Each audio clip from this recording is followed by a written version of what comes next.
നമസ്കാരം. പ്ലസിലേക്ക് സ്വാഗതം. 26/11 ഭാരതത്തെ സംബന്ധിച്ച് ഒരിക്കലും മറക്കാൻ കഴിയാത്ത ഒരു ദിവസം തന്നെയായിരുന്നു അന്ന്. എന്നാൽ മുംബൈ ഭീകരാക്രമണത്തിന്റെ മാതൃകയിൽ പിന്നെയും ഒരു ആക്രമണത്തിനുള്ള സാധ്യത അതൊട്ടും തള്ളിക്കളയുന്നില്ല ഇന്ത്യൻ സംവിധാനങ്ങൾ. ലഷ്കർ ഭീകരർ വീണ്ടും ഇന്ത്യയെ ലാക്കാക്കി ഒരു നീക്കം നടത്തുന്നു എന്ന് തന്നെയാണ് മനസ്സിലാക്കേണ്ടത്. അതും കടൽ വഴിയുള്ള ആക്രമണ പദ്ധതിയാണ്. ലക്ഷ്യമിട്ടിരിക്കുന്നത് അയോധ്യയിലെ ക്ഷേത്രങ്ങൾ ഉൾപ്പെടെയുള്ള ആരാധനാലയങ്ങൾ. പ്രധാനമന്ത്രി നരേന്ദ്രമോദിക്കടക്കം കടുത്ത മുന്നറിയിപ്പാണ് ഈ ഘട്ടത്തിൽ നൽകിയിരിക്കുന്നത്. മുംബൈ ഭീകരാക്രമണത്തിന്റെ ആ ഒരു ഭീകരതയെ തന്നെ വീണ്ടും ഓർമ്മിപ്പിക്കുന്ന തരത്തിലായിരിക്കും ഇന്ത്യയുടെ പടിഞ്ഞാറൻ തീരപ്രദേശങ്ങളിൽ പിന്നെയും സമുദ്രമാർഗത്തിലൂടെ ആക്രമണം നടത്തുമെന്ന് പാകിസ്ഥാൻ ആസ്ഥാനമായിട്ടുള്ള ഭീകര സംഘടന ഭീഷണി മുഴക്കുന്നത്. ലഷ്കർ ഇ തോയ്ബയുടെ ഡെപ്യൂട്ടി ചീഫും 2025 ഏപ്രിൽ 22 പഹൽഗാം ഭീകരാക്രമണത്തിന്റെ മുഖ്യ സൂത്രധാരനുമായിട്ടുള്ള സൈഫുള്ള കസൂരിയുടെ വീഡിയോയാണ് ഇപ്പോൾ ദേശീയ മാധ്യമങ്ങളിൽ പ്രചരിക്കുന്നത്. ഈ വീഡിയോയിൽ ഇന്ത്യക്കെതിരെ കടുത്ത ഭീഷണിയാണ് കസൂരി മുഴക്കുന്നത്. പാകിസ്ഥാന്റെ സൈനിക മേധാവിത്വത്തെക്കുറിച്ച് അവകാശവാദങ്ങൾ ഉന്നയിക്കുന്നുമുണ്ട്. 2026 കടലിൽ ആധിപത്യം സ്ഥാപിക്കും. 2025 പാകിസ്ഥാൻ ആകാശത്ത് ആധിപത്യം സ്ഥാപിച്ചുവെന്നും 26 കടലിൽ ഉണ്ടാകുന്നതെന്നും കസൂരി പറയുന്നു. കരയിലോ വായുവിലോ കടലിലോ ശത്രുവിന്, അതായത് ഇന്ത്യക്ക് ഒരിടവും ബാക്കി ഉണ്ടാകില്ല എന്നാണ് കസൂരിയുടെ അവകാശവാദം. ഈ ആധിപത്യം ദൈവനിശ്ചയമാണെന്ന് വിശേഷിപ്പിക്കുന്ന കസൂരി തന്ത്രപ്രധാനമായ എല്ലാ മേഖലകളിലും പാകിസ്ഥാൻ ഉടൻ നിയന്ത്രണം ഏർപ്പെടുത്തുമെന്നും വാഗ്ദാനം ചെയ്യുന്നുണ്ട്.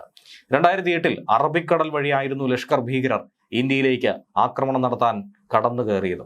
മുംബൈ ഭീകരാക്രമണത്തിന് സമാനമായ ഒരു സമുദ്ര ഭീകരാക്രമണം മുൻകൂട്ടിയുള്ള മുന്നറിയിപ്പ് എന്ന രീതിയിൽ തന്നെയാണ് രഹസ്യാന്വേഷണ വൃത്തങ്ങൾ ഇതിനെ നോക്കിക്കാണുന്നത്. പഹൽഗാം ഭീകരാക്രമണത്തിന്റെ സൂത്രധാരൻ കൂടിയാണ് ഈ കസൂരി.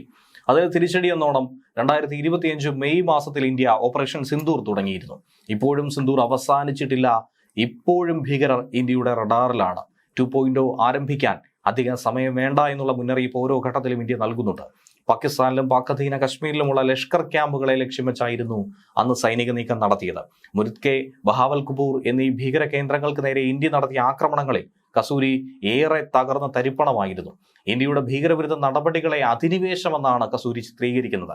കേഡർമാരുടെ പിന്തുണ തേടാനുള്ള ഒരു നീക്കം കൂടിയാണ് ഇയാൾ നടത്തുന്നത്. ഒന്നിലധികം ഭീഷണികൾ ഇന്ത്യക്കെതിരെ ഇയാൾ നടത്തിയിട്ടുണ്ട്. പ്രധാനമന്ത്രി നരേന്ദ്രമോദിക്കെതിരെയും കടുത്ത ഭീഷണി കൊടുക്കുന്ന കസൂരി ഇന്ത്യ ജലഭീകരത നടത്തുന്നുവെന്നാണ് ആരോപിക്കുന്നത്.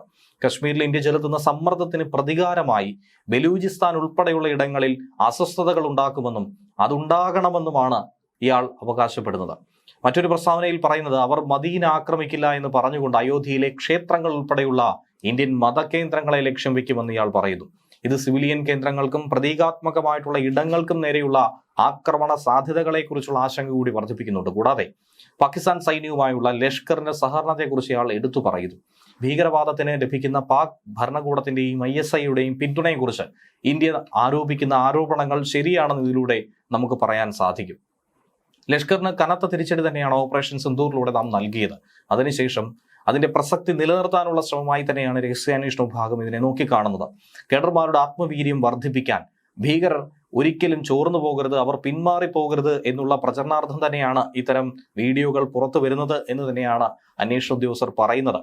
മുംബൈ ഭീകരാക്രമണ മാതൃകയിലുള്ള ആക്രമണ ഭീഷണി കണക്കിലെടുത്തുകൊണ്ട് എന്തായിരുന്നാലും ഇന്ത്യയുടെ പടിഞ്ഞാറൻ തീരപ്രദേശങ്ങളിൽ സുരക്ഷ കർശനമാക്കി നിരീക്ഷണം നടത്തുന്നുണ്ട്. ഒരു കാരണവശാലും ഭയപ്പെടേണ്ടതില്ല എന്ന മുന്നറിയിപ്പ് കൂടിയാണ് കിട്ടിയിരിക്കുന്നത്. മലയാളി വാർത്ത plus, like, share and subscribe.